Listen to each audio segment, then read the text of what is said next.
নমস্কার বন্ধুরা, পুনর্বিলে লাইভিং কিচেনের তরফ থেকে ছোটদের ভালোবাসা বড়দের প্রণাম। আজকে রান্না করব শিম আলু মাখা। এই শিম আলুটা কেটে ধুয়ে নিয়ে এনেছি, ভাতে দিয়ে দেবো। আর মাছের তেল ঝাল। শিম আলুটা ভাতে দিয়ে দেবো।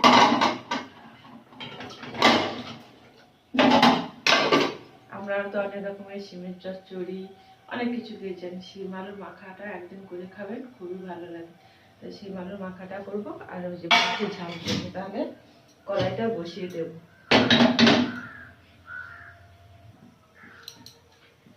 কড়াইটা বসিয়ে দিয়েছি, তেল দিয়ে দিয়েছি, গরম হয়ে গেছে। এবারে মাছগুলো দিয়ে দেবো।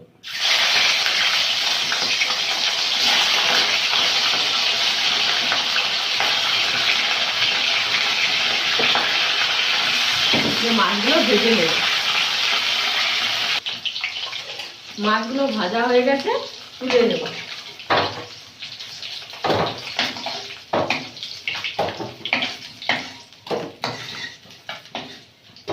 এবার শিম আলু মাখানোর জন্য লঙ্কা আর পেঁয়াজটা ভেজে নেব। শুকনো লঙ্কা আর পেঁয়াজ কুচে রেখেছি, ভেজে নেব। আজকে সব বাটা মশলা রান্না করো। মশলাগুলো বেটে নিয়েছি। এখানে পেঁয়াজ বাটা, এখানে আছে শুকনো লঙ্কা, কাঁচা লঙ্কা আর জিরে বাটা আছে। প্রথমে দিয়ে দেব ফোড়নে কালো জিরে, দিয়ে দেবো পেঁয়াজ বাটা, দিয়ে পেঁয়াজটা ভালো করে ভাজা ভাজা করে নেব।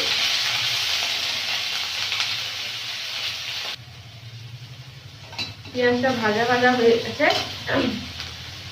এবারে দিয়ে দেবো আদা আর লঙ্কা আর জিরে বাটা, দিয়ে ভালো করে মশলাটা কষে নেব। দিয়ে দেবো হলুদ, দিয়ে দেবো স্বাদ মতন লবণ,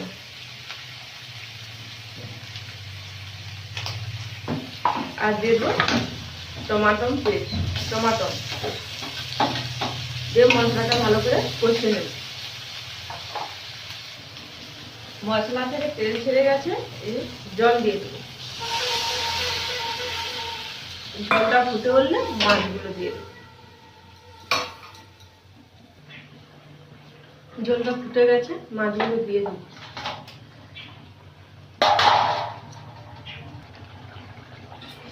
মাছের ঝালটা হয়ে গেছে, নামিয়ে নেব।